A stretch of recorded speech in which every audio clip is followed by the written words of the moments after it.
اسلام کی نگاہ میں انسان کی جان بہت قیمتی ہے، بہت قیمتی۔ اس لیے اسلام نے انسانی جانوں کو ناحق برباد کرنے کی جتنی شکلیں ہو سکتی ہیں اس دنیا میں، جیسے قتل، سوسائڈ، ایبورشن وغیرہ، سب کو حرام کہا ہے۔ اسلام انسانی جان کے احترام کا حکم دیتا ہے اور ناحق انسانی خون کا بہانا حرام قرار دیتا ہے۔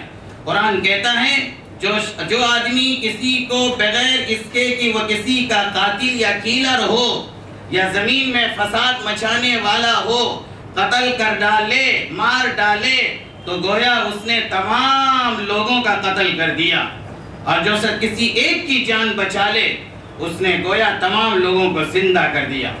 ایک موقع پر پروفیٹ محمد صلی اللہ علیہ وسلم سے لوگوں نے پوچھا، سوال کیا، سب سے بڑا پاپ کیا ہے اس دنیا کا؟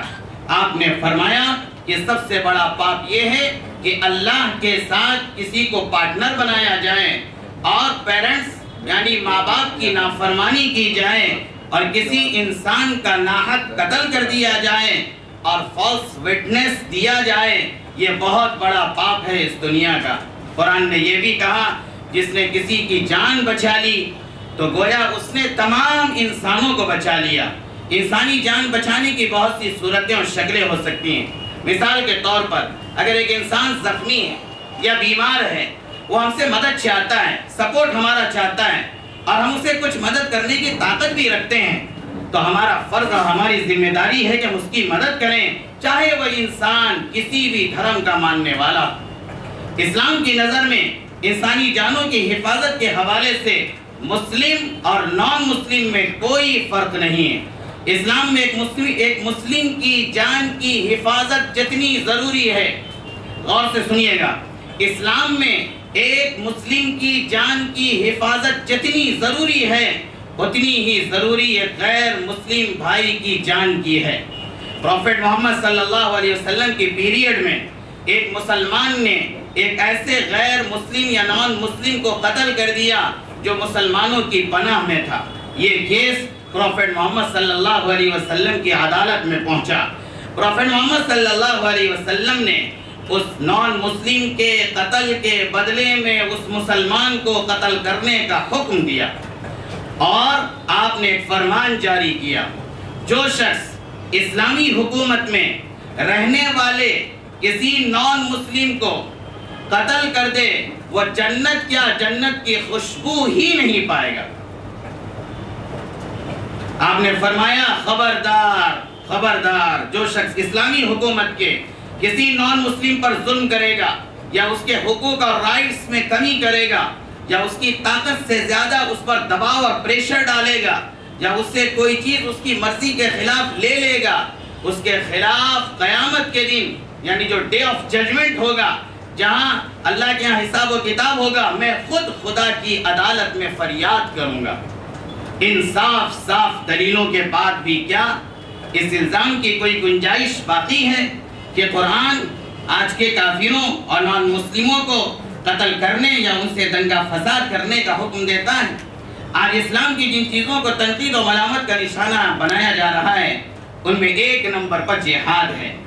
اسلامی تعلیمات کی روشنی میں یہ بات کہی جا سکتی ہے، جیسا کہ ابھی سامل صاحب نے بڑی اچھی گفتگو کی، میں ان کا شکریہ ادا کرتا ہوں اور انہیں مبارکباد پیش کرتا ہوں کہ سماج میں ایسے افراد کی اور ایسے لوگوں کی ضرورت ہے کہ جو انسانوں کے بیچ نفرت پھیلاتے ہیں، جو انسانوں کے بیچ دشمنی پھیلاتے ہیں، جو انسانوں کے بیچ دیواریں کھڑی کرتے ہیں، جو دیش پریم کا دیش ہے، جو دیش شانتی کا دیش ہے، جس کی تہذیب گنگا جمنی تہذیب ہے، جو ہماری تہذیب اور کلچر کو مٹا کر یورپ کے اشارے پر ہماری ندیوں کو کہ جس کے سائے میں اور جس کے کنارے ہم ایک مل جل کر بیٹھ کر ہندو مسلم سکھ عیسائی کی زندگی گزارتے ہیں، ہماری ان ندیوں کو جو خون کی ندیاں بنانا چاہتا ہے، ان دشمنوں کو پکڑنے اور انہیں اپنے سے دور رکھنے کی ضرورت ہے۔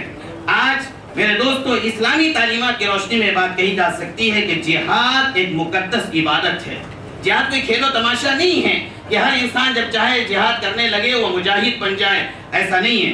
دہشت گردی بہت بڑا پاپ ہے، جہاد اصل زندگی ہے، دہشت گردی موت کا نام ہے، جہاد انسانیت کی بقا کا نام ہے۔ دہشت گردی انسانیت کے فنا کا نام ہے، جہاد رب کے قرب الہی کا ذریعہ ہے، دہشت گردی خدا سے دور کرنے کا نتیجہ ہے۔ مجاہد کا ٹھکانہ جنت میں ہے اور دہشت گردی کا ٹھکانہ دوزخ میں ہے۔ جہاد پر دوسرے دھرم کی مقدس کتابوں میں ایک عمدہ عمل ہے، دہشت گردی انتہائی گھناؤنا جرم ہے۔ حقیقت پسندی کی یہی منطق تھی کہ جس نے مسلمانوں پر جنگ فرض کی تھی، کہ پہلے جیوس اور کرسچن پر بھی یہ جنگ فرض تھی، جب مسلمانوں کو اور خاص طور سے حضور پاک صلی اللہ علیہ وسلم کے ساتھیوں کو اتنا تنگ کیا گیا۔ اس کو بالکل اس مثال سے سمجھیے کہ جیسا کہ اس ہال میں ہم ہیں، کوئی آ کر ہماری پٹائی کرنے لگے اور ہم سیو کریں، اپنے آپ کو بچائیں، اور بچانے والے کو اگر کوئی ٹیررسٹ کہے، بچانے والے کو اگر کوئی کہے کہ یہ بہت بڑا دہشت گرد ہے، تو میرے دوستو اس کے عقل کا فاتحہ پڑھنا چاہیے۔ بالکل یہی صورتحال ہے۔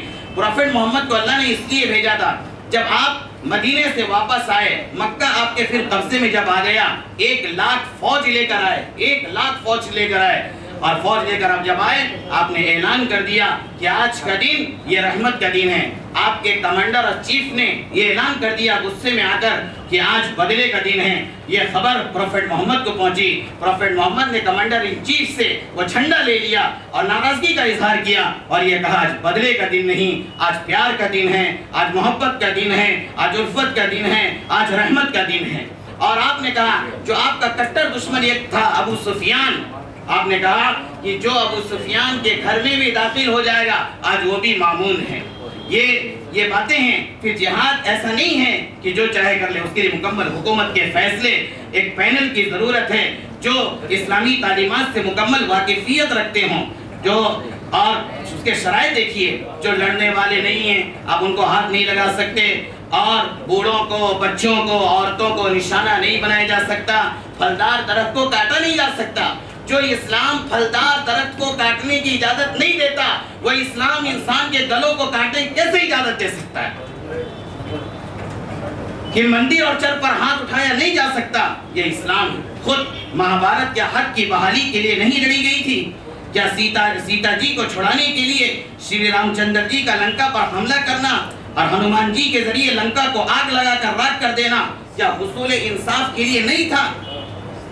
میرے دوستو، اتنی خوبصورت بات کسی دوسری تہذیب نے آج تک پیش نہیں کی۔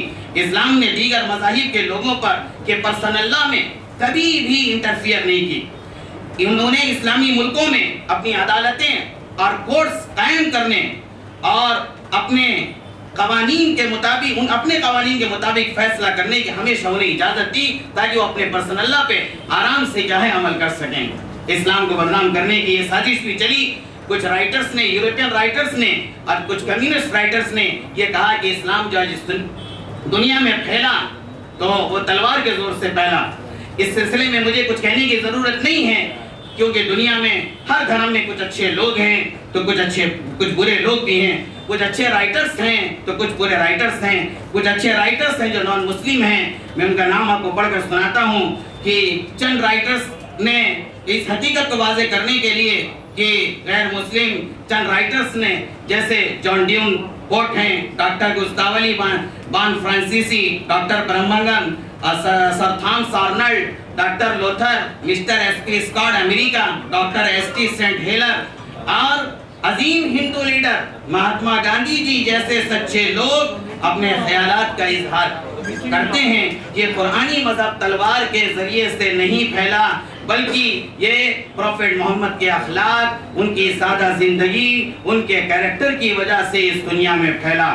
1924 کو مہاتما گاندھی نے یہ بات کہی تھی، I wanted to know the best of the life of one who holds today an undisputed sway over the millions of mankind. I became more than ever convinced that it was not the sword that won a place for Islam in those days in the scheme of life. میرے دوستو، آج ضرورت اس بات کی ہے کہ شکیل بھائی نے جو کتاب لکھی ہے، ہم سب کی طرف سے وہ شکریہ کے مستحق ہیں کہ اڑیا زبان میں کہ آج اسلام کا تعلق دہشت گردی سے جہاد کے نام پر جوڑ کر اسے بدنام کرنے کی کوشش کی جا رہی ہے۔ آج ضرورت ہے کہ اسلام جس شانتی کا اور جس پریم کا اور جس انسانیت کا اور جس اچھائی کی تعلیم دیتا ہے اسے آج میڈیا کے ذریعے، چاہے وہ پرنٹ میڈیا ہو، چاہے وہ پرنٹ میڈیا ہو یا میڈیا کے ذریعے کیا ہے اسے عام کرنے کی ضرورت ہے۔ میں بھائی شکیل احمد کو مبارکباد پیش کرتا ہوں اور سارے بھائیوں کو بھی مبارکباد پیش کرتا ہوں۔ ضرورت ہے کہ صحیح بات مارکیٹ میں آنی چاہیے، ہماری ذمہ داری ہے۔ ہمارے سامنے بہت سارے ہمارے مسلم پڑھے لکھے بھائی ہیں اور یہاں انہی لوگوں کو بلایا جاتا ہے جو ماشاءاللہ علم میں اپنا ایک ممتاز حیثیت رکھتے ہیں۔ میں ان سے بھی گزارش کروں گا کہ جہاں وہ بیٹھتے ہیں اسلام کے سلسلے میں جو غلط فہمی ہے اسے دور کریں۔ وما علینا الا البلاغ۔